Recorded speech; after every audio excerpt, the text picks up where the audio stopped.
Sa Quezon City naman, security at utility personnel ng DSWD Main Office nakatanggap rin ng tulong mula sa tanggapan ni Senator Bongo at ng ilang ahensya ng pamahalaan at mga golf caddy sa Pasay City na naapektuhan ang kabuhayan dahil sa pandemya.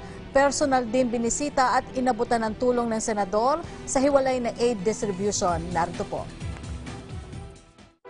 Bilang pagkilala sa kanilang pagpapagal, hinatira ng tulong ang mga security personnel at mga utility worker ng punong tanggapan ng Department of Social Welfare and Development sa Quezon City bago magpasko. Sa pangunguna ng tanggapan ni Senador Bongo, 183 na mga manggagawa sa DSWD ang tumanggap ng pagkain, grocery, vitamins, mask at face shields sa isinagawang distribusyon sa Old Auditorium ng DSWD Central Office. Ilan sa mga gwardiya at utility workers ang nag-uwi pa ng bike at tablets. Ang tangkapang kanilang pinagtatrabahuan ay may hiwalay ding pinansyal na tulong sa kanila. Sa Pasay City, 550 mga golf caddy ang tinulungan ng tanggapan ni Senador Go.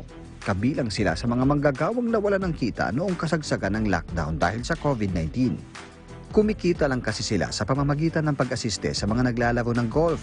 Pero dahil sa pandemic, naging matumal ang mga nagtutungo sa mga golf club dahil sa pag-iwas sa COVID-19. Personal silang kinumusta ni Senador Go kamakailan sa Villamor Golf Club para maghatid ng tulong. Binigyan sila ng senador ng pagkain, food packs, mask, face shield at vitamins. May bike at tablet naman ang ilan. Ang DSWD ay may hiwalay na pinansyal na tulong sa kanila. Ang DTI, inalam kung sino-sino ang kwalipikado sa livelihood program, habang ang Department of Agriculture ay nagbigay din ng delata, manok at binhi ng gulay na kanilang maitatanim sa kanilang bakuran. Pinaalala ng senador sa kanila na huwag mag-atubiling lumapit sa mga malasakit centers sakaling kailangan nila ng medical na tulong. Nariyantinan niya ang Balik Probinsya Bagong Pag-asa program para sa mga gusto nang umuwi sa kanilang lalawigan para doon na mamuhay dahil may kaakibat itong livelihood package.